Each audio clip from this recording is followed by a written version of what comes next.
Olá, seja bem-vindo ao canal Minuto Cardiologia. Hoje nós vamos dar continuidade ao nosso quadro Resposta aos Comentários. Esse aqui é a resposta aos comentários número 4, onde eu separo algumas perguntas que você escreve nos comentários e eu respondo como vídeo. Vamos lá, a primeira pergunta é da Cleusa Maria Ribeiro. Ela colocou aqui: doutor, pelo seu conhecimento científico em nos ajudar, eu tenho marca-passo. E quais são os cuidados para viajar de avião?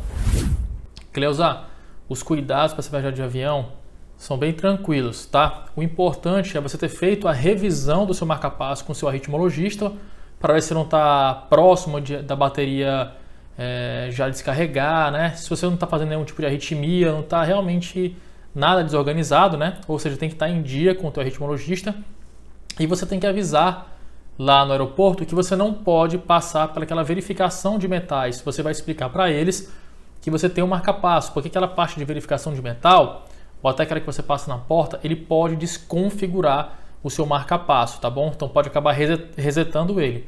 Então tem que tomar cuidado. O de resto são os cuidados básicos que você já conhece, tá bom? Vamos para a próxima dúvida. É a dúvida da Tamires Costa. Ela colocou assim: doutor, no caso, uma bicicleta entra como atividade leve ou moderada? Bom, Tamires, olha só. A bicicleta vai depender muito de como você pedala, tudo bem? Depende muito de como você pedala. Por exemplo, eu separei aqui para você ter uma noção. Quando você tem atividades ali de 3 a 6 metros, nós consideramos uma atividade de moderada intensidade. Acima de 6 metros seria uma intensidade intensa, seria um pouco mais, né? Para você ter uma noção, vou colocar para você em km por hora.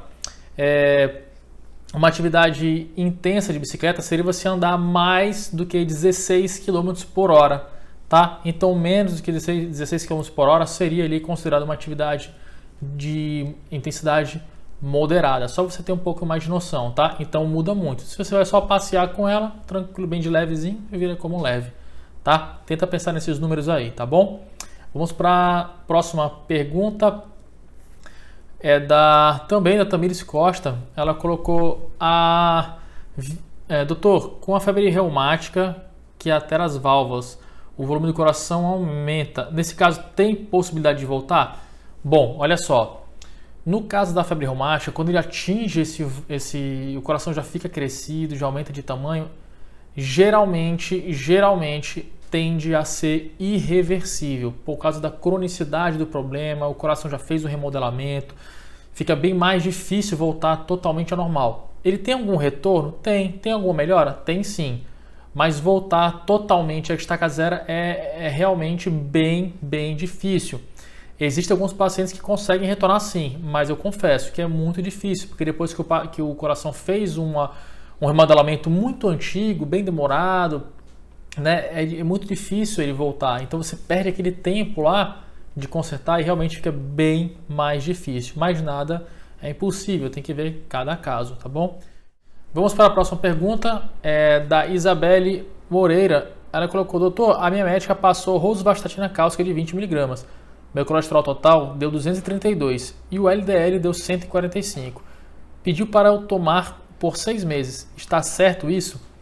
Olha só, Isabelle, é muito relativo. Depende realmente de muita coisa. Depende da tua idade, depende se você tem fatores de risco, depende de como é que você está atualmente, tá? Eu não sei nenhum desses dados para te confirmar. Seria bom você me falar qual é a sua idade, né? Como é que é teu peso e tudo isso aí. Se tu trata alguma doença, diabetes, colesterol, tá? Hipertensão, isso são dados muito importantes que eu tenho que levar em conta. Combinado? Eu espero aí a sua resposta, tá? Vamos para a próxima pergunta, é da Maria Neice. Ela colocou aqui: doutor, eu tenho insuficiência venosa na perna direita. O meu médico me receitou Diosmin e a meio de compressão, porque passo muito tempo em pé. Quero saber, eu tenho que tomar esse remédio pro resto da vida? Maria Neice, olha só. Geralmente é usado pela vida inteira, geralmente.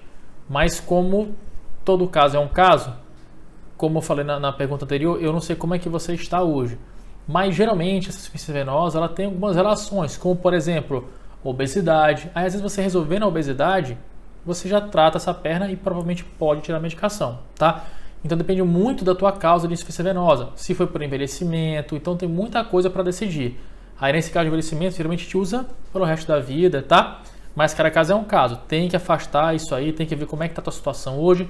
E de repente, por exemplo, se você tiver um peso muito aumentado, você reduzir, você consegue voltar ao normal e tirar a medicação, por exemplo, tá? Mas cada caso é um caso. Vamos para a próxima pergunta. Também da Marianês, ela botou: doutor, o anticoagulante mexe com o nosso intestino? Eu tomo, e também tomo Diosmin e meu intestino fica solto. Olha só, não tem uma relação direta assim realmente com o trânsito intestinal, tá? Mas é certo que o anticoagulante ele causa um pouquinho de irritação ali no teu intestino, um pouco de irritação realmente no estômago, né? Pode propiciar até uns pequenos sangramentos.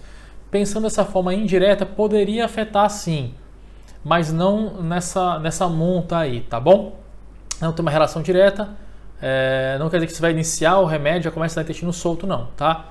Tem que avaliar outras coisas. Eu verificaria outras formas, tá? Eu veria gastrite, dispepsias funcionais, qualquer outra coisa não relacionada ao anticoagulante em si, tá bom? Vamos para a próxima pergunta. É da Sandra Maria Santos. Ela falou assim: doutor, eu já coloquei 2 stents. Tenho às vezes artérias entupidas no abdômen e também nas pernas. Estou esperando me chamar para fazer uma ponte de safena em uma das pernas. Eu posso tomar vacina? Sandra, não tem problema nenhum tomar vacina por conta disso. Vai depender muito do que você está usando de medicação. Por exemplo, um anticoagulante, um antiagregante plaquetário, como por exemplo Marevan, um anticoagulante, um antiagregante plaquetário, um AS, um clopidogrel. Vai depender muito disso e como é que você vai fazer, em que tempo você vai fazer. Mas nenhum deles contraindica não, a não ser em algumas situações, tá? Então, salvo algumas contraindicações, você poderia tomar sim. Você quer tirar essa dúvida direitinho? Veja qual é o remédio que você está tomando e escreve aí para mim. Inclusive eu tenho uns vídeos que eu falo sobre OS, clopidogrel, Marevan, vários sobre anticoagulante e uso de vacina. Só você procurar aqui no canal que você vai ter a sua resposta, tá bom? Eu espero ter ajudado, pessoal. Um abraço e fiquem com Deus.